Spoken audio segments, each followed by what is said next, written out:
Hello champs, welcome to studious. आज आप पढ़ने वाले हैं एनसीईआरटी क्लास 9th का पहला chapter that is matter in our surroundings.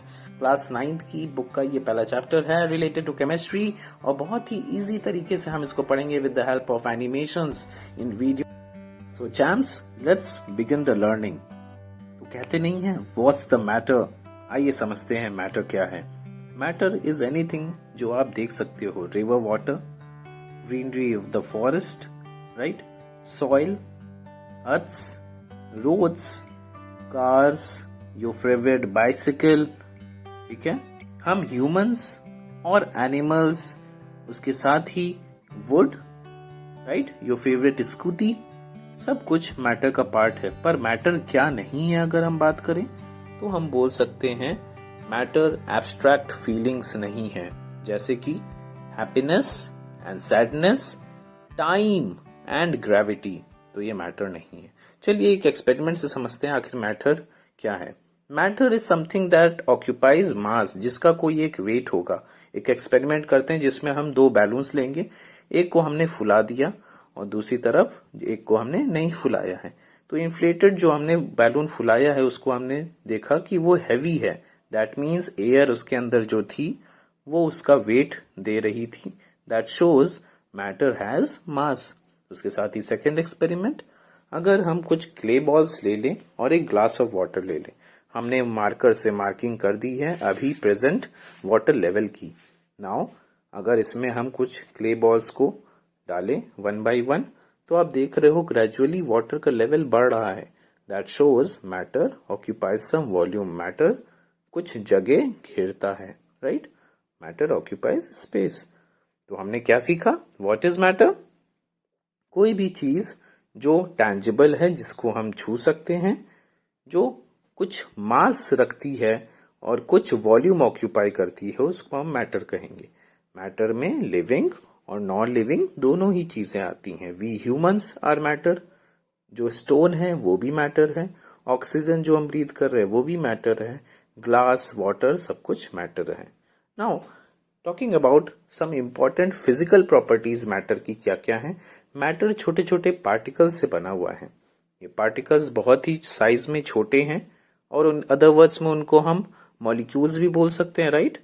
ये पार्टिकल्स के बीच में स्पेसेस होते हैं जिसको हम इंटर पार्टिकल स्पेसेस कहेंगे। अब इन पार्टिकल्स कॉन्स्टेंटली मूव करते रहते हैं और इन पार्टिकल्स के बीच में फोर्स ऑफ अट्रैक्शन होता है। करंटली हमें 4 तरह के मैटर के स्टेट्स पता है, राइट। नाउ जैसा कि आपने जाना कि मैटर के जो पार्टिकल्स हैं उनके बीच में स्पेसेस होते हैं, और तो हम एक मैटर को दूसरे मैटर में डिसॉल्व या मिक्स कर सकते हैं, किसके हेल्प से, इंटर पार्टिकल स्पेसेस की हेल्प से। तो ये कंसेप्ट देता है, जैसे कि आप एक कप टीस्पून शुगर को वाटर में मिक्स कर लेते हो, तो आखिर आप डिसॉल्व कैसे कर पाते हो, with the help of these inter particle spaces. Sugar के पार्टिकल्स वाटर के इंटर पार्टिकल स्पेसेस में मिक्स हो जाते हैं, डिसॉल्व हो जाते हैं, इसलिए वो विजिबल नहीं होते हैं आफ्टर डिसॉल्विंग, राइट। तो ये कंसेप्ट राइज करता है the concept of diffusion. Now sir, ये डिफ्यूजन क्या है, चलिए समझते हैं। Students please do make notes along with seeing this video को पॉज करके नोट जरूर बनाते रहे। तो डिफ्यूजन मिक्सिंग है या फिर स्प्रेडिंग है एक सब्सटेंस का दूसरे सब्सटेंस में, एक मैटर का दूसरे स्टेट ऑफ मैटर में, ठीक है। ये सबसे तेजी से गैसेस में होता है और सबसे धीरे सॉलिड्स में देखा जाता है। उसके साथ ही ये लिक्विड्स में ऑन अ मीडियम स्केल पे देखा जाता है। फॉर सपोज एक जग आपने वाटर लिया, उसमें एक ड्रॉप इंक डाल दिया, तो आप देखते हो ग्रेजुअली किस तरीके से वो धीरे धीरे पूरे जग में या पूरे जार में स्प्रेड हो जाता है, राइट। तो इसको कहते हैं डिफ्यूजन।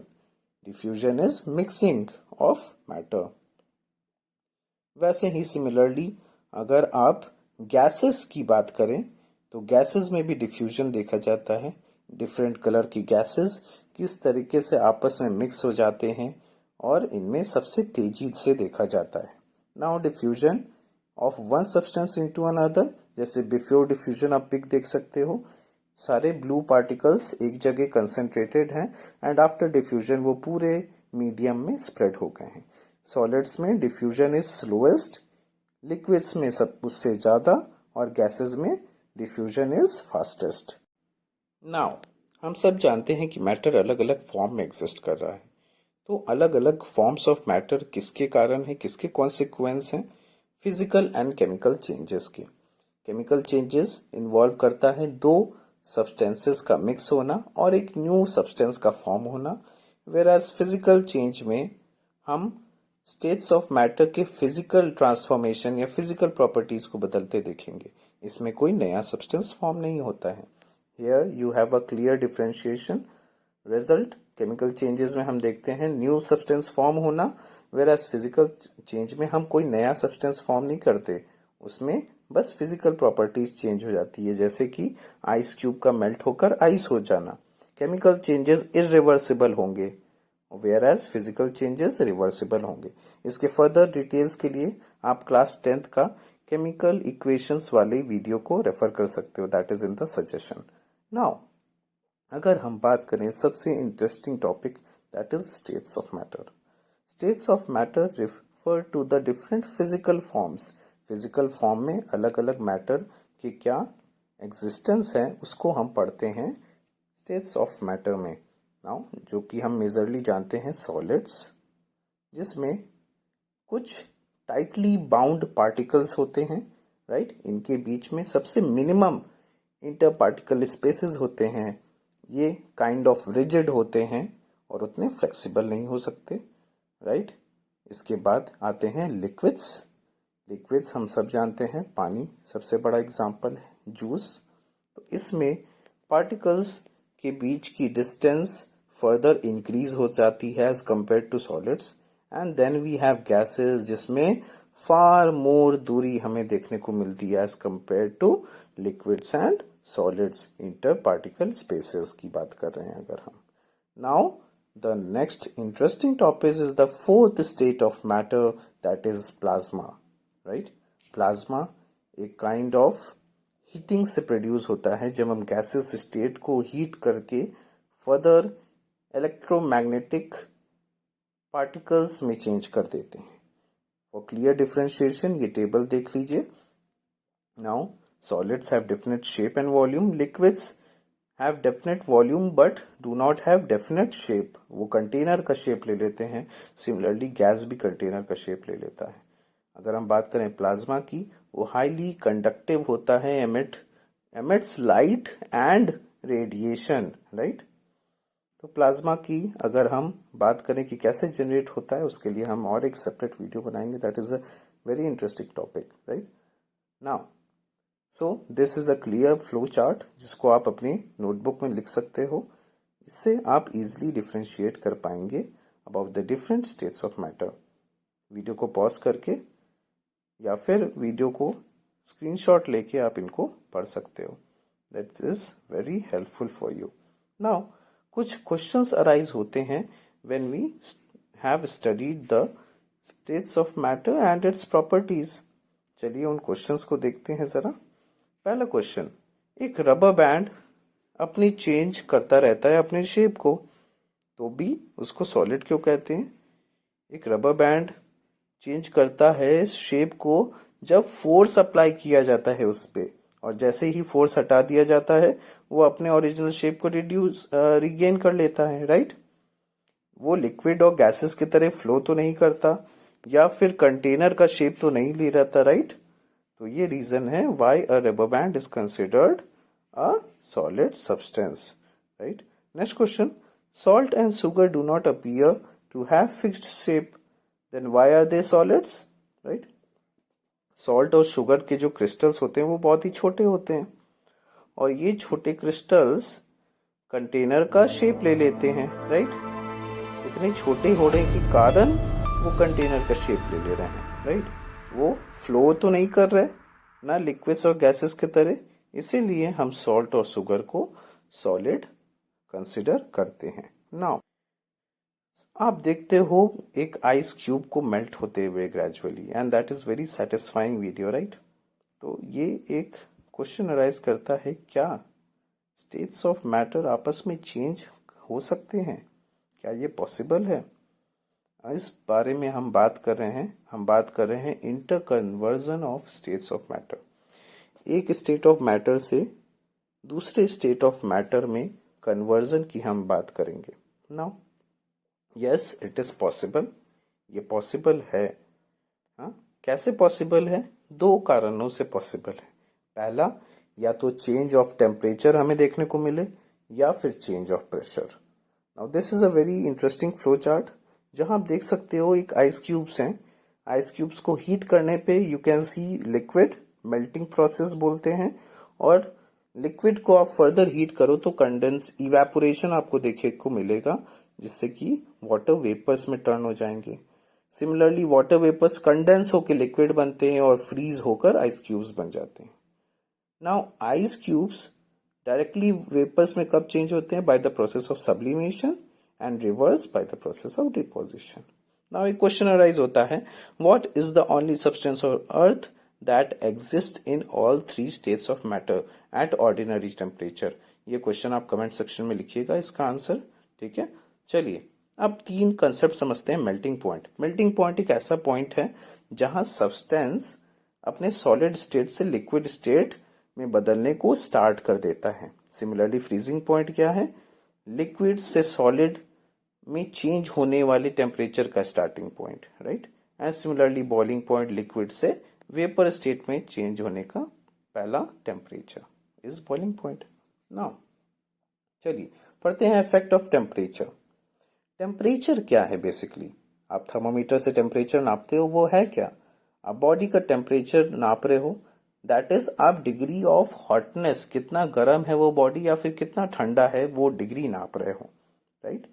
जब एक बॉडी को हीट किया जाता है, उसके अंदर के पार्टिकल्स क्या गेन कर लेते हैं? काइनेटिक एनर्जी गेन करते हैं, और वो पार्टिकल्स अपनी पोजीशन पे वाइब्रेट करना शुरू कर देते हैं जोर से, जिसकी वजह से उनका बीच का जो फोर्स ऑफ अट्रैक्शन है वो कम हो जाता है, और inter conversion of states of matter possible होता है। यू कैन नाउ चैम्स, अगर हम इफेक्ट ऑफ टेम्परेचर का ये ग्राफ देखें तो आप देख सकते हो जैसे जैसे हम हीट प्रोवाइड कर रहे हैं सॉलिड को, एक टेम्परेचर उसमें राइज देखने को मिल रहा है। पर जैसे ही मेल्टिंग पॉइंट आता है, for suppose ice cube melt होना शुरू हो जाता है वाटर फॉर्म में, जब तक कि पूरा आइस मेल्ट नहीं हो जाता टेम्परेचर कांस्टेंट रहता है। तो ये कांस्टेंट टेम्परेचर किस वजह से है ग्राफ में एक straight? Because of latent heat. अब लेटेंट हीट क्या है? लेटेंट हीट एक ऐसी एनर्जी है जो कि मैटर एब्जॉर्ब या रिलीज करेगा, पर उसमें उस ड्यूरेशन में टेम्परेचर में कोई चेंज देखने को नहीं मिलता है। तो लेटेंट हीट के टू टाइप्स हैं, लेटेंट हीट ऑफ फ्यूजन जहां सॉलिड लिक्विड में चेंज हो रहा है, और लेटेंट हीट ऑफ वेपराइजेशन जहां लिक्विड वेपर्स में चेंज हो रहा है। लेटेंट हीट के ड्यूरेशन में क्या हो रहा है? ये हीट एनर्जी तो हम सप्लाई कर रहे हैं मैटर को, पर वो हीट एनर्जी कहाँ यूटिलाइज हो जा रही है? वो इंटर मॉलिक्यूलर जो फोर्स ऑफ अट्रैक्शन हो उसको ब्रेक करने में यूज हो जा रही है, राइट। नाउ अब हम पढ़ते हैं effects of pressure on the change of matter. चलिए प्रेशर क्या है? प्रेशर हम जानते हैं, we know the formula, force upon area. Pressure एक एक्सटर्नल फोर्स है जो कि हम एक बॉडी पे लगाते हैं एक पर यूनिट एरिया में, राइट। अगर हम प्रेशर यूज करें एक गैसियस स्टेट में, एक सिलेंडर में गैस को भर दें और उसके ऊपर हमें कॉन्स्टेंटली प्रेशर इंक्रीज करते जाएं, तो आप देखोगे जो कि पार्टिकल्स हैं गैसेस में जो कि बहुत फार अवे दूर दूर रहते हैं, वो कॉन्स्टेंटली प्रेशराइज होंगे, वो पार्टिकल्स आपस में पास आएंगे। तो हम देख सकते हैं we can turn gases into liquids, और फर्दर प्रेशराइजेशन पे liquids into solids as we reduce the inter particle spaces, right. So students, हमने पढ़ा कि प्रेशर इंक्रीज करने पर गैसियस फॉर्म लिक्विड्स में चेंज हो जाता है। इसका सबसे बड़ा एग्जाम्पल है आपका कुकिंग गैस वाला सिलेंडर जो कि हमारे घरों में है। अगर आप उसको थोड़ा हिला कर देखोगे, यू फील लाइक कि अंदर एक लिक्विड है, ठीक है।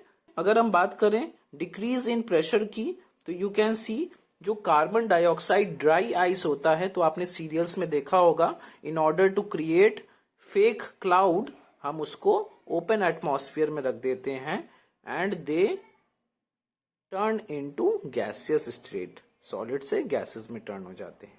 नाउ चैम्प्स, सबसे another important phenomena is evaporation. Evaporation और बॉइलिंग में क्या डिफरेंस है ये आप कमेंट सेक्शन में लिखेंगे। इवापोरेशन सरफेस फेनोमेना है जहां पर सरफेस के लिक्विड या मॉलिक्यूल्स हीट अप होने के कारण दे gain particles gain kinetic energy, ठीक है, और वो अपने इंटर पार्टिकल बॉन्ड्स को ब्रेक करके दे change their state of matter, वो लिक्विड से वेपर्स में टर्न हो जाते हैं, राइट।